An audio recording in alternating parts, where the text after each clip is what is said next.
Hello and welcome. This is a tutorial on Clonezilla Server. Now this is the live edition that can boot from a CD-ROM to boot up to the network. Now, what I'm going to do is I'm going to take an image with a live CD. Now there's a couple of versions out there that I want to show you guys. So let's go to the web right now. So what we want to do is go ahead and go to the web. And let me log out here real quick. Okay. And what I want to do is I want to type in Clonezilla Live Server. Okay. And it looks like it's right here in the main desktop. Let's go Live PXE Server. Let's see if this is it here. And it's taking us to the site, but we want to actually use the server edition. Okay, so let's go to the server edition of it. That way we can actually send the image out over the network. So I want to go to the Debian Live version, which is the link is right here on the website. Click on that. And there is a couple of versions on here too. So always with a live version like this, I want to pick the most stable version. So I'm going to click on the ISO. And there's older ones, and then there's also the newer one too. So let's see, the newer one was just sent out on 11/4. No, this is actually an older one. Let me see here. Oh, sorry. Look at this. Looking for the latest version. Here's the latest version, which is 2.0. Now, if you're having trouble with it, now this is for a 64-bit system. If you're having trouble with it, you want to try one of the older versions. Okay. Now, the reason why I'm saying that is, look, there's a 686 version, and there's a 486 version of it.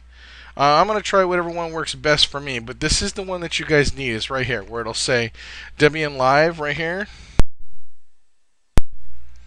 And it's 1.5. Now, if you need this one, then great. I'm going to give it a shot and try to do the newer version, okay? Alright, so let's get started on that. And I believe I already have those downloaded. Let me take a look here. See which ones I have.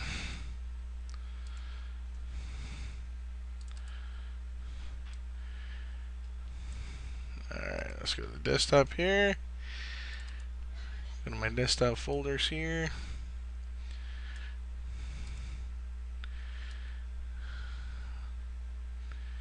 Under my images here, I may have just installed them and put them under my images file. Sorry I didn't quite do these right off the bat, but I wanted to show you where they were at. So I'm going to go to the ISOs here. And let's look for the Debian Live, and here they are right here. Here's the two versions that I have. Here's the newer one and the older one, just in case. So what I did is I took both of them. Actually, look, there's even an older AMD one here. Notice this one, or AMD, I'm sorry, 64-bit AMD. I'm going to copy all of them, bring them to my desktop. And now the reason why I'm showing you all three that you may have to try, because some systems are just not compatible with the Clonezilla server, and it just doesn't work. No matter what you do, it just doesn't work. So a couple of things, since you're going to do this in a virtual box, what you need to be aware of is we need to make everything internal on the network cards, and you need to set up static IP addresses, because what we're going to do is we're going to use two Windows 7 machines. One we're going to store the image on. The other one we're going to actually set it up. What I'm going to do is I'm going to make a drive on there, an extra drive on this one in VirtualBox, because I don't think that I have enough space on one of them. So I'm going to have to enlarge it. So basically, let me go through and look at these. These are the ones that I have. Alright. This looks good. Okay, let's continue. Alright, so what you need to make sure of is we have two operating systems. And basically, I'm setting up this one here. I'm going to log in under this one. My account is, of course, YouTube, and this is my YouTube 1. And in this particular case, my password is test. And you notice up here at the top, what I've done is I've labeled what I want to put the IP address on this one, so it's easy to track down. You need to make sure that you turn off the firewall on this as well. So you want to make sure that there's no, for any reason, that it doesn't connect. So I'm going to make sure I shut all the firewalls off on both of the operating systems. Now I picked Windows 7. You could do this with Windows XP and a Windows 7 as long as you know what the username and password is. And if you're not sure what that is you always click on Start and it shows who you're currently logged on as. So remember, if I was logging onto this computer remotely, I would need to know that it was YouTube1 and my password was test. So I'm going to go ahead, and set up the IP address on this computer. I go to Control Panel, go to Network and Settings, Network and Sharing Center. I'm going to go to Change Adapter Settings. And since I've labeled this one 10.10.1.1, I'm going to go ahead and change the IP address to that. And if you've never done that before, you need to watch the video over a few times while I'm going through this, and it will be apparent on how to do it. So anyways, I'm going to highlight IPv4 because I turned off also IPv6. And I'm going to go to Properties, and let's go ahead and make this IP address as posted on the label up there on the top. I don't need a default gateway or DNS for this. I just need a valid IP address. Click OK on it. That's on my first computer. I have my second one down here running as well. Here it is right here. So I named this one 10.10.1.2. Let's go to Control Panel again. Actually, you know what? There's a quicker way to do this. I am going to click on, right click here on this icon and open up. So what I'm going to do is right click on the network icon and then open Network and Sharing Center. Change adapter settings. I'm going to highlight the network interface. Go to Properties again. And turn off the IPv6, highlight the IPv4, and I'm going to change over to 10.10.1.2. And then tab down to make sure my subnet mask is set correctly. And then click OK. And then click Close. And don't forget, on this other system, I need to make sure that my firewall is turned off as well. So I'm going to go to System and Security, Windows Firewall. And I'm going to shut it down here. Alright, so let's see. Which one did I add a second hard drive in? And let me go to Test, Control Panel. I believe we can go to System and Security. Nope. How about Accounts and Information? Nope. Actually, I'm going to open up the category window here, make them a little bit bigger, and I want to go to Administrative Tools. And then I want to go to Computer Management. And let's see if I have another hard drive on this one. This is my 2. Nope, I don't see a second hard drive in here. Let's go to the other OS. Control Panel.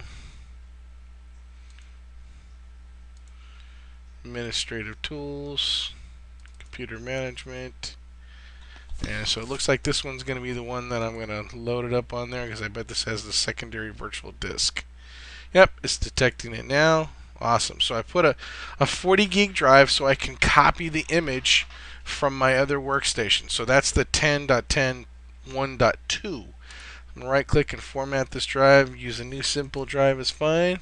Let's format it. Assign a drive letter, quick format's fine. Let's call this one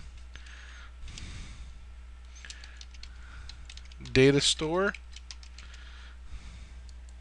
Click Finish on it. It's now formatting that secondary drive. And the only thing I need to use this particular drive for is just remember that it's drive E. So when we're doing Clonezilla, I know how to select it. So I'm going to go ahead and go to Start. Go to Computer, and let's go ahead and create a data folder on here. So let's right click. So first things first, I'm going to go to Computer and then go to the drive E and then right click and then create.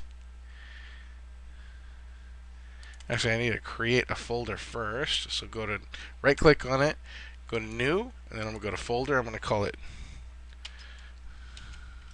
Data. And I'm going to right click on that and I'm going to go to Properties. and then go to sharing, and I want to share this drive, so I want to add everyone on here so that when I log on it's going to work no problem. And I want to add them, and I want to give them read-write access to everyone. Okay, let's click share, and that's done. Alright, so now if I type in the IP address from this machine here, I could type in / / 10.10.1.1 / data, and if it asks me for an IP address,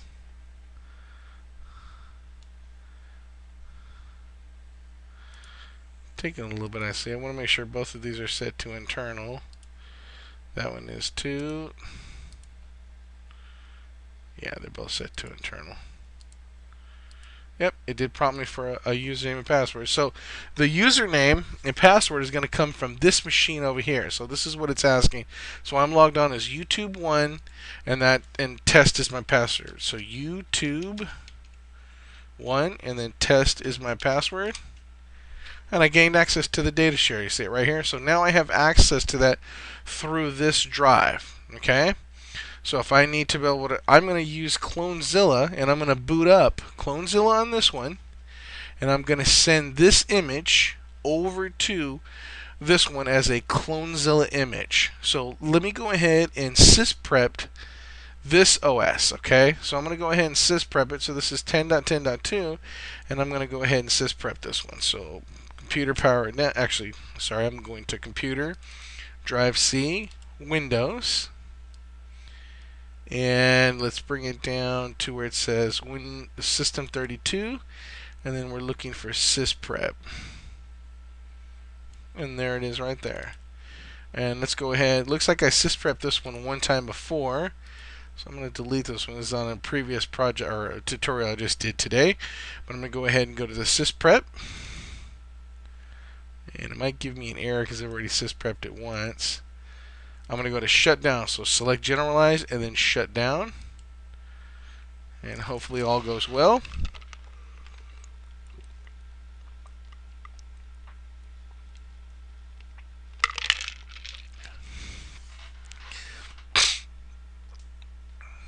Let's wait for it. And then what I'm going to do is I'm going to select the Debian Live server. The server has both the Clonezilla Live and the Clonezilla Server portion of it, so I can send it out over the network. So, but what I'm going to do is take the image with the live CD and send it over to this machine here, the 10.10.1.1. And remember, the username was YouTube1, and the password was test. And the data folder is on that secondary drive right here, this one right here. So this is where my image is going to be stored into when it starts to work, and I'll demonstrate that while it's actually creating it. Looks like it's shutting down now. Nope, not yet. It's almost there.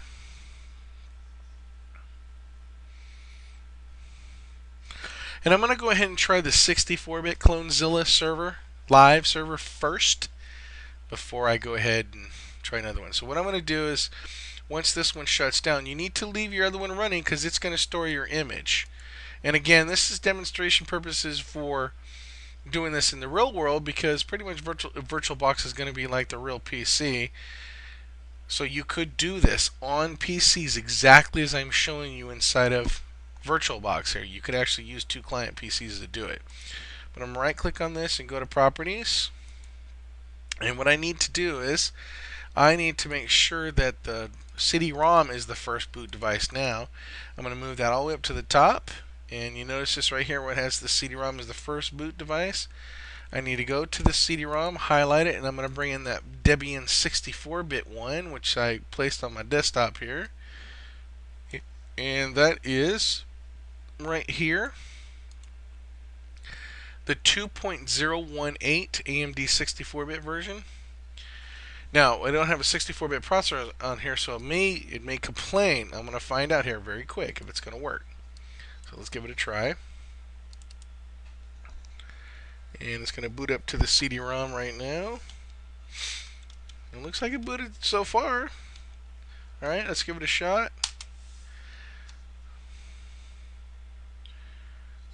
I don't see it complaining that it doesn't have a 64-bit processor, so it looks like it might work.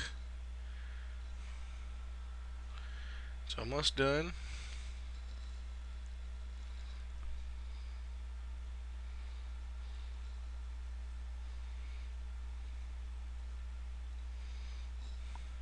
Well, it looks like it's working.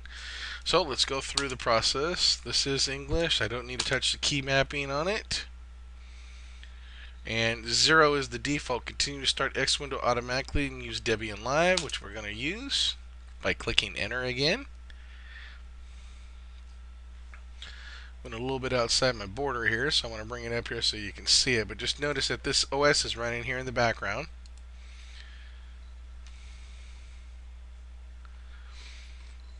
Looks like it worked just fine. Looks like it booted up. So instead of running the server, we're going to run the Clonezilla Live so we can create the image. So I'm going to double click on the Clonezilla Live here.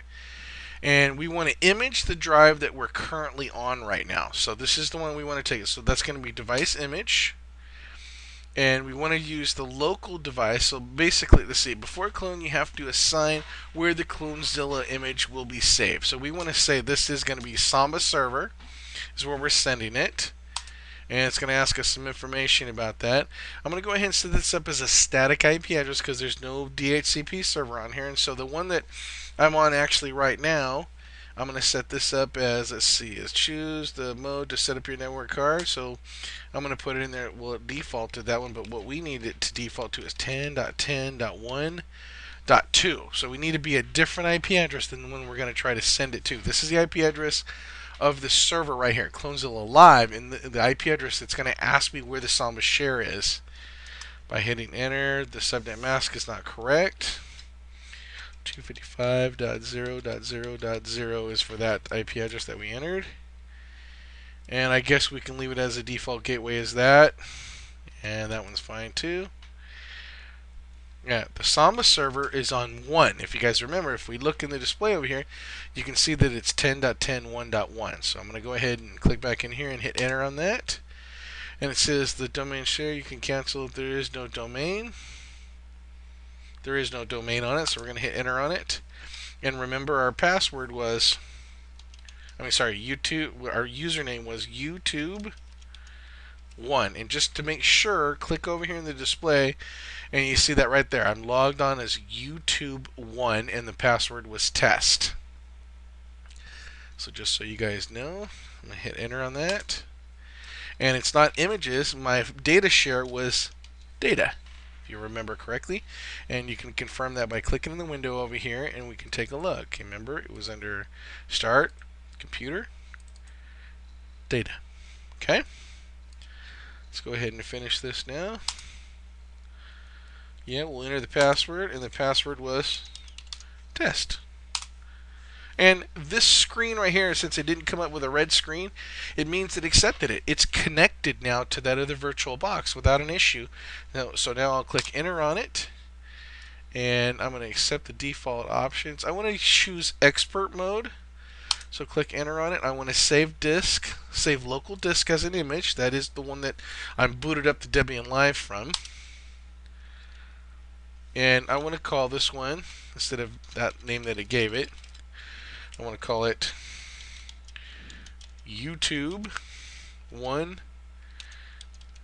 test-image. And we give it the date too. Alright? Well, not date, actually year or whatever there. So I'll click enter on that. I'm going to tab down to OK. Hit tab key to go down to the rest of the display and hit enter on it. And it's asking me, is this the hard drive you want to clone? And yes, it is. And priority. It says I want to clone.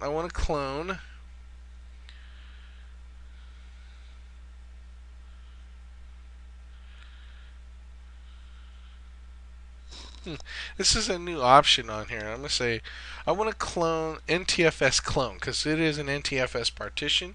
So I'm going to highlight that and click enter on it. And I want to make sure that it does NTFS down here by using my arrow key and clicking on NTFS to check skipping NTFS integrity even if bad sectors.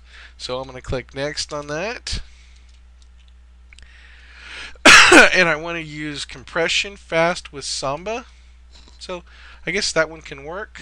Let's hit enter on that one, the very first one, which is LZ. And this is the reason why I wanted to do the expert mode, because what happens is if you don't have a large enough number here instead of the 2000, that's only going to equal 200 gigs. So if you were setting up a 1 terabyte drive, then you definitely need to make a bigger drive on it.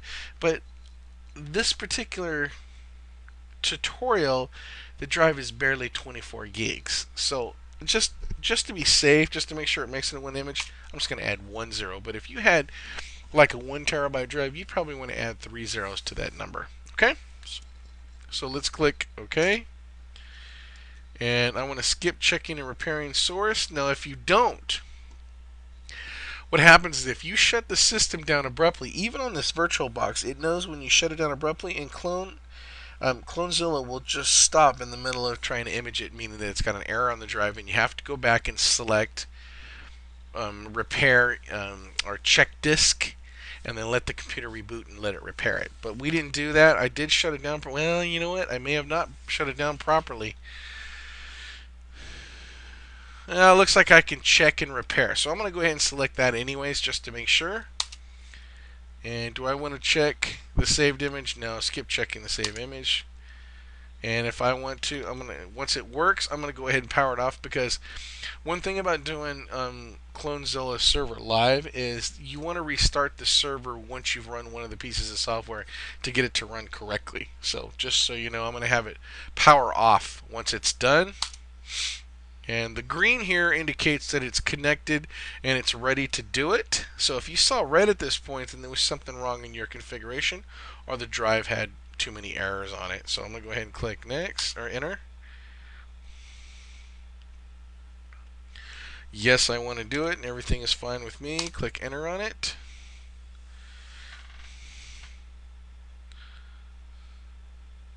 It's not running too dreadfully fast, although it's not too dreadfully slow either.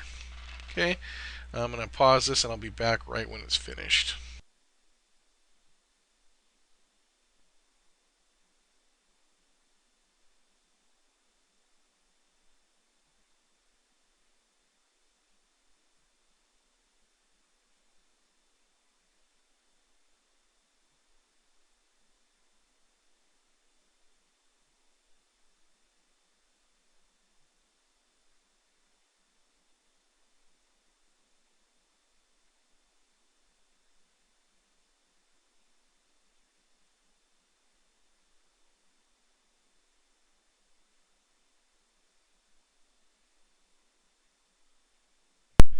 Alright, looks like it imaged it, no problem. So let's go ahead and fire it back up, and what we want to do is we want to send the image from this one now. So if we take a look here, go to start, go to computer, and on driver you can already tell there's an image in there, or there's something on there, because in the data drive, look at that. So it made a complete image of that other OS. Looks like it's about 2.4 gigs is what the image size is. Let's take a look at it in here. I made a few different files in here. I was hoping for one file, but it looks like the one main one here is this one here. So there is 2 partitions to that one drive. Remember, that's the way that it sets it up. Microsoft sets up that little mini boot partition and then the main partition. So it did do it in one, well, 2 images, because it needed to do 2 parts to it. So we're good. So it's all I need to do now is I want to send that image out to a couple of machines, but I want to run the server edition. So let's go ahead and shut this one down properly.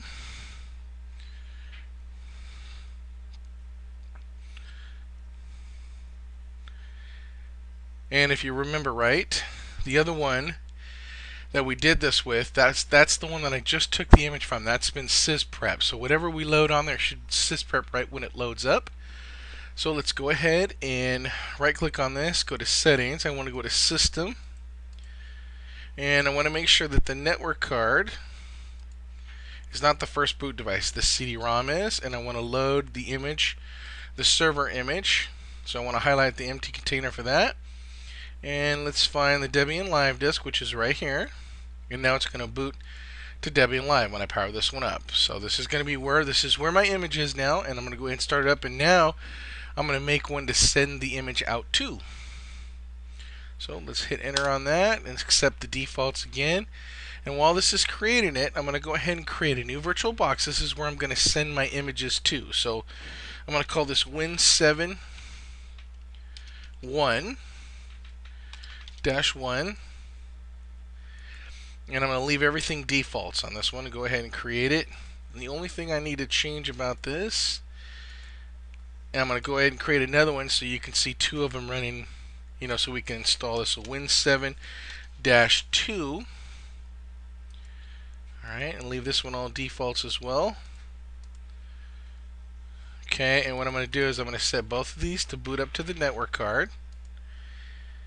And I'm going to make them both internal. And then you go to System and make sure the network card's activated and set it as the first booting device. Do it on the other one as well. Go to System, turn on the network card, make it the first booting device, and also change the network card to internal. Alright, we should be good on both of them. Both of them are internal, as you can see down here, which is good. And let me go ahead and go through the Debian Live setup here. Again, this is Clonezilla Live Server. So it's a booting disk that'll allow you to send the images out from this one. So what it's going to do is it's going to set up its TFTP server, boots, and DHCP server all in one. And I'm going to demonstrate that here for you.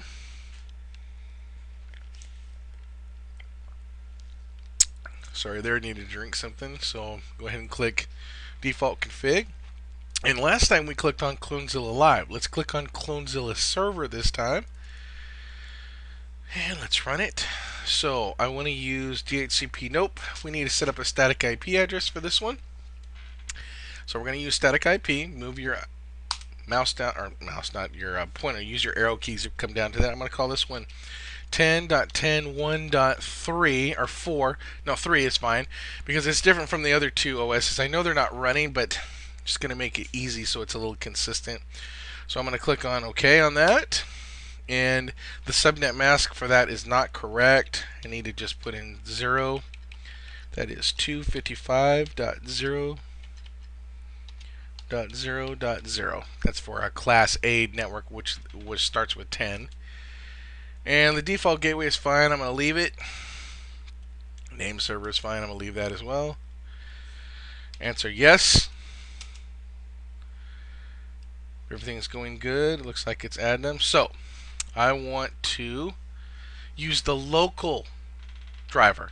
So this time it's because I'm on the machine that has the image that I created in the previous part of this tutorial. So now I want to use the local disk by hitting enter on that. And then enter what I want to do. It's going to come up and give me a selection where I can find it. And on this one is SATA 2. Oh, actually, sorry, it's SATA 1. See this SB1? Remember, I made it as 40 gigs. So I'm going to go ahead. That's the drive I want to go into. So let's click enter on it. And it is data. Right here, this is the only share that's in there is data. And that's the one that I created. November 12th. It's November 12th here very quickly. It's going to be here in a few minutes, but I'm going to click enter on that. And you notice that it did connect to the drive, no problem. It said click enter, and it showed all of the drive information, so we're good to go. Click enter on that as well. And enter one final time here. And what it's doing is it's creating some IP addresses here. We're waiting for it to come up. I think it's got a few more questions asked. The green there is good that it did communicate with it. It is setting it up. It's setting this one up. IP address is 192.168.100.43. It's setting up a pool of IP addresses. That's fine.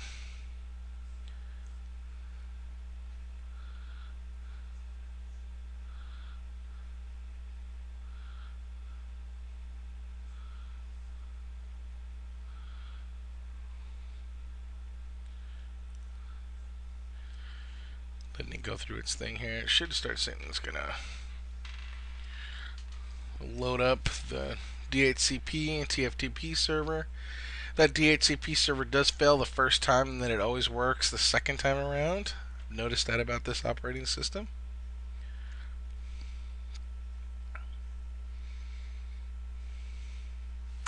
I'm going to select all the clients, and I'm going to do beginner mode on this one. And I want to restore a disk, so I want to restore an image to the computer. That's the one I'm selecting, not parts. not selecting client, but we want to restore the disk.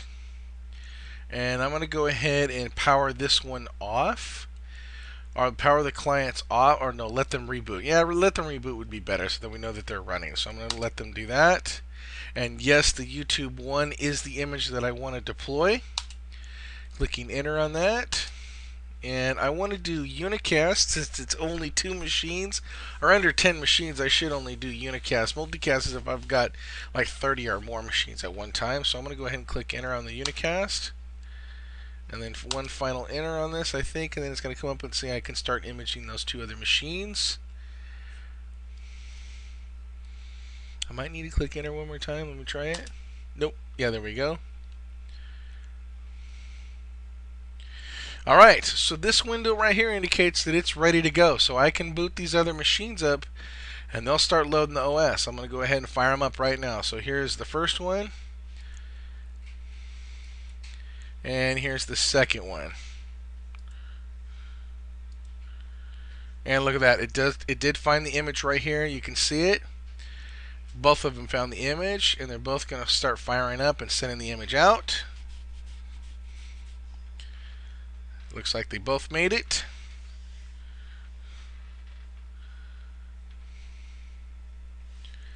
And this looks like this is going to be a success. At least it's starting out that way.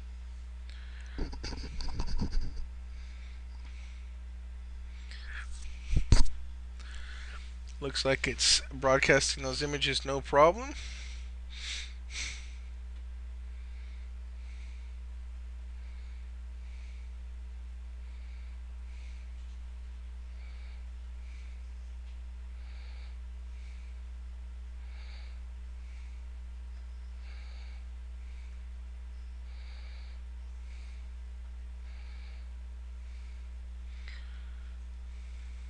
If everything goes good, everything should start imaging here shortly.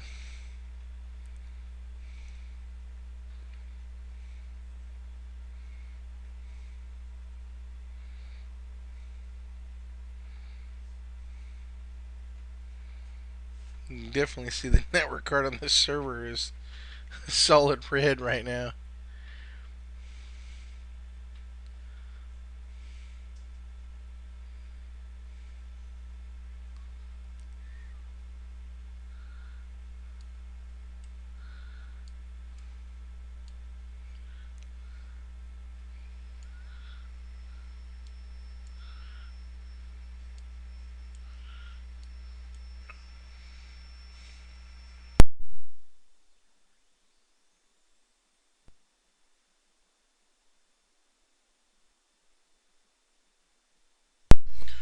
Well, as you can see, one of them started. I don't know if the other one's going to finish or not.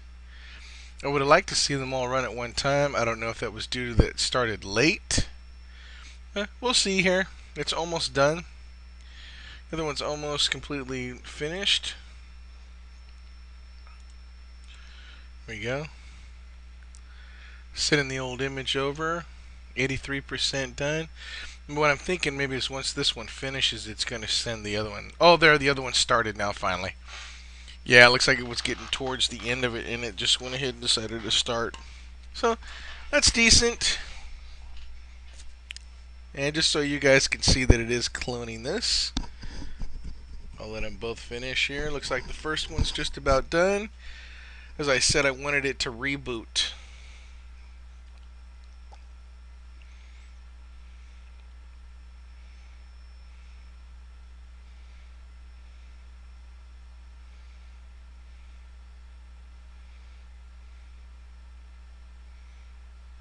Which it's almost ready to go here.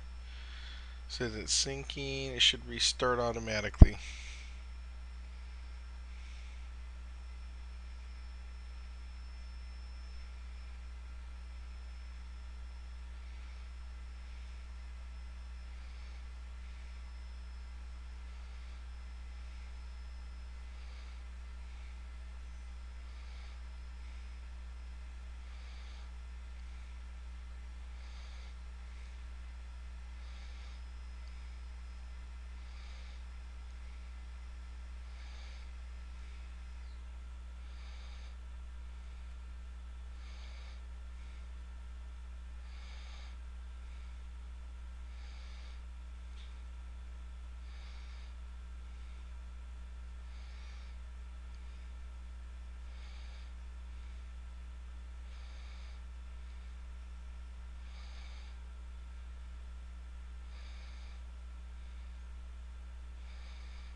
Looks like it's almost done here. I'm going to go ahead and pause it. And it looks like it's going through and finishing it. You know, VirtualBox is not going to run this the quickest, but at least you guys are getting an idea how this is going to work. I'm going to go ahead and pause it when it gets done here. It says it's finished. And it didn't seem like that's too fast for VirtualBox. And it really isn't. If we're doing this on VMware, it's extremely, probably about 30 to 40% faster. So nevertheless, it's still working in VirtualBox though.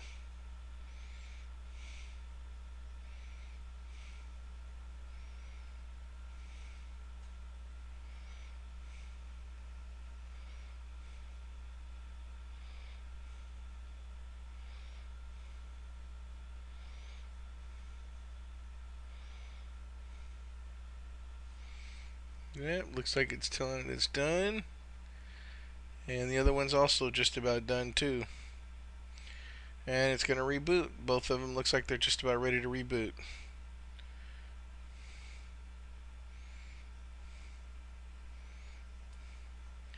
Says that there's none available to boot to the PXE. And now we got a Windows Microsoft starting up. And we didn't have any OS installed on this. And it's now booting up.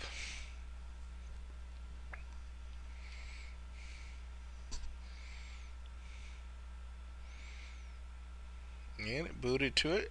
We don't need it. And what it is just booting the OS up. And now we've made a cloned image on both of these OSs from the Debian Clonezilla live server. I want to thank you guys for joining me for this tutorial.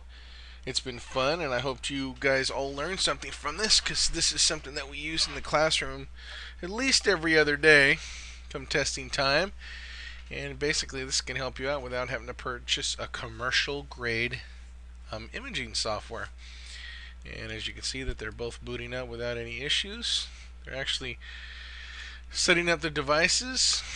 Usually has to go through this little process. You can see here on each one.